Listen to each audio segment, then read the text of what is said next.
Welcome to the Borah Library 3D printer tutorial. You'll learn how to take coils of PLA filament, a corn-based plastic, and turn them into 3D objects. Here are a few examples of things we've made with our two Prusa 3D printers. Let's get to know them. They live in our makerspace. We store filament we're using above them, and there are more colors stored on the wall behind Ms. Boyd's desk. This is the control panel. You navigate the menus using the wheel. Press inward to click or select and turn it clockwise and counterclockwise to move up and down. You'll also see the big X. This functions as kind of an emergency stop button. Above that is the build plate. It is flexible steel and magnetic, and it snaps into place on the build platform. Above that is the extruder. At the top is where the filament is loaded in. The extruder pulls it down toward the bottom or hot end, where it is melted and then is pushed out the nozzle. The nozzle is very hot while printing, so never touch it directly. Now that we know the space, let's prep our files on the computer right next to the printers. This process is called slicing and works with pre-made downloaded files or files you create yourself in programs like Tinkercad. Once you have a file ready to print, look at it from all sides to double check for any mistakes. You should also make sure your file has a clear descriptive name. One of the most important things to remember is that everything on your screen needs to be grouped together into a single object before you can go any further. Select everything and hit Group. Now you can see that this is one collective object and we can safely export it.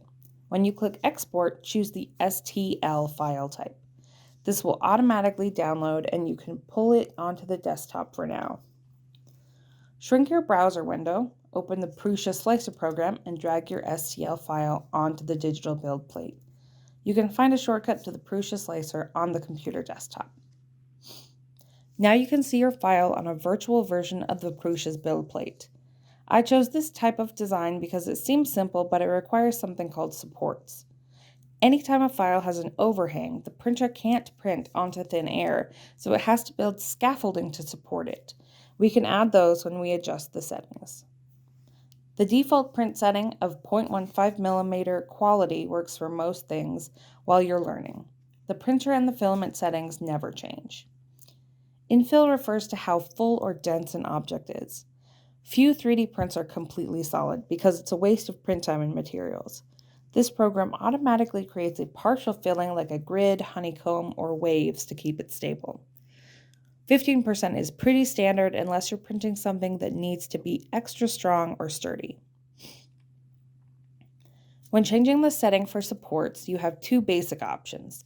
One of them is from the build plate only, and that would work for the overhangs on the house, but the other option, everywhere, would also build supports on top of the door frame to support the windowsill above it.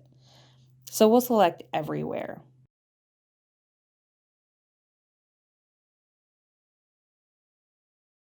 It will show you this error message every time. Just say yes. It's always good to double check your settings and your file. A brim adds a wide base around a print to give it extra stability. We don't need it for this file, so we'll leave that unchecked. When you're ready, hit Slice Now. It will start to generate a preview of where it's going to build supports.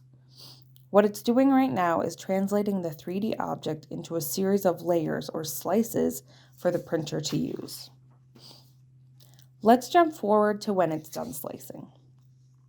There's a color key that can show you where different kinds of fill and supports are. Most of this you don't need to pay attention to. On the right side, you'll see how much filament you'll use and a print time estimate. This is pretty long, so I'll probably print a different file as an example, but I'll finish with this file so you can see the whole process. Once you've looked it over, you want to select Export G-code. If the SD card is already plugged in, you can use the SD card USB drive icon on the bottom right instead. Make sure you're saving it to the Prusa SD card and that the name is descriptive or has your name in it so it doesn't get mixed up with other files on the SD card. You should see this pop up so you can easily eject the SD card. Then you're ready to set up the printer.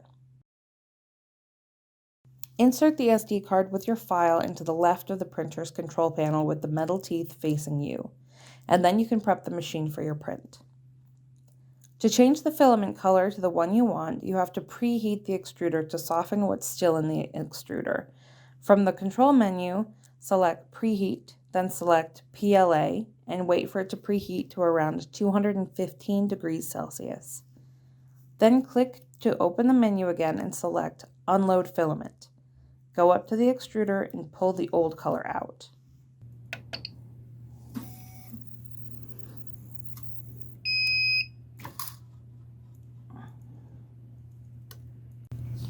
While the printer is still preheated, go back to the menu and select Load Filament. Load your chosen color into the top and press down until you feel the gears inside catching hold and pulling down on their own. The printer will ask you if filament is coming out and if it's the right color. The answer is usually no the first time it asks. The printer will try again to push out the old filament, but keep pressing no each time it asks until it's coming out the right color.